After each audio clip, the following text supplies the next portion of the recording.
আমি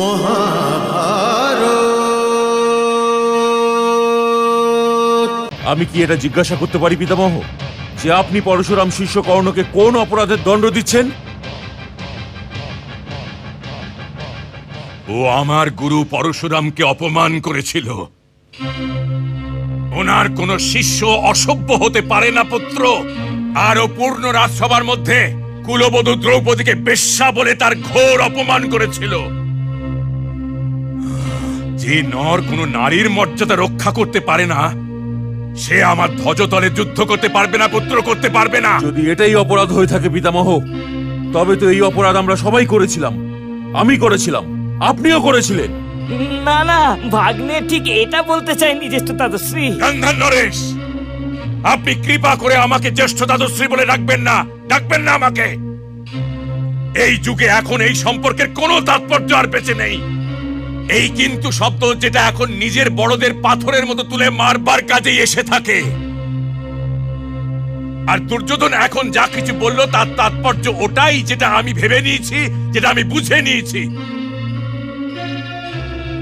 আর বৎস, তাছাড়া এটা ওই অপরাধের দণ্ড নয় তো আর কি, যে আমি তোমার পক্ষে যুদ্ধ করে চলেছি, তোমার পক্ষে। এখন যাও, আর আমাকে আমার এই অপরাধ বোধের সাথে একলা ছেড়ে দাও। কিন্তু পিতামহ, আপনি তো... এটাই তো আমার দুর্ভাগ্য, দুঃশাসন, যে আমি তোমাদের মতো সকলেরই পিতামহ। আর যদি মাতা সত্যবতী আমার হাতে তোমাদের সকলকে তুলে না দিয়ে যেত পুত্র, তবে তো আমি তোমাদের সবাইকে কবেই ত্যাগ করে দিতাম। তোমরা সবাই কখনো না কখনো বারবার আমার শ্বেত কেশের অপমান করেছ, কিন্তু মনে রেখো পুত্র, যে আমি ওই অপমানের বিষ পান করে কেবল হস্তিনাপুরের জন্যই বেঁচে রয়েছি, কেবল হস্তিনাপুরের জন্য। তোমাদের মধ্যে কেউ একজনও এমন নেই যাদের জন্য কোনো বৃদ্ধ ব্যক্তি জীবিত থাকতে চাইবে। যদি আমার নিষ্ঠার ওপর আর তোমাদের ভরসা না থাকে, তবে অন্য কাউকে প্রধান সেনাপতি করে নাও। আমি অন্য আর কাউকে আমার প্রধান সেনাপতি বানিয়ে নি এই জন্যে যে আপনি যাতে পাণ্ডবদের পক্ষে যুদ্ধ করতে পারেন।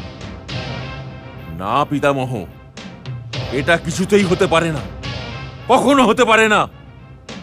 আপনার নিষ্ঠা, আপনার বিশ্বাস আর আপনার অন্তরাত্মা যদিও ওই পাণ্ডবদের পক্ষে আছে, কিন্তু আপনাকে তো আমার পক্ষেই যুদ্ধ করতে হবে।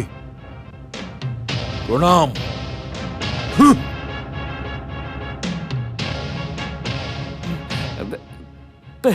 প্রণাম জ্যেষ্ঠ দাদুশ্রী। প্রণাম পিতামহ।